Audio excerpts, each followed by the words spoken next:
Welcome my YouTube channel friends. আজকে যেটা দেখাচ্ছি কলকাতা ধর্মতলা, নিশ্চয়ই আপনারা জানেন কলকাতা ধর্মতলা যে এসপ্ল্যানেড মার্কেট আছে, নিউ মার্কেটের ঠিক পেছনে মুরগির দোকানে আমরা আজকে এলাম। তো সেখানে আমরা দেখছি বিভিন্ন অংশের কিন্তু চিকেনের জিনিস বিক্রি হয়, চিকেনের রান, চিকেনের দানা এবং আরও অনেক আছে। সেগুলো সব আলাদা আলাদা অংশ, আলাদা আলাদা দামে এখানে বিক্রি হয়। তো আমরা আজকে নিচ্ছি কাটা যেটা চিকেন হয়, সেটা আমরা নিচ্ছি 190 টাকা।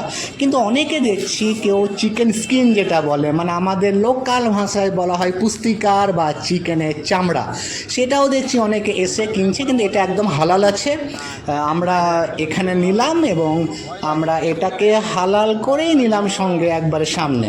তো এই যে আপনারা দেখছেন, এটা হচ্ছে কলকাতার ধর্মতলা। হ্যাঁ, হালাল বলতে একটা জিনিস কিন্তু আপনাদেরকে বলে দিচ্ছি, হালালের মানে হচ্ছে চিকেনের মধ্যে কোনো রক্তের অংশ থাকবে না। মানে চিকেনটাকে যখন হালাল করা হয়, মানে কাটা বা জবাহ করা যখন হয়, তখন সমস্ত রক্তটা কিন্তু চিকেন থেকে বেরিয়ে যায়, ফলে হোয়াইট ফ্রেশ একবারে সেই যে হোয়াইট মাংস, সেটাই আমরা এখানে কিনলাম। তো আমার ভিডিও ভালো লাগলে লাইক এবং কমেন্ট করবে।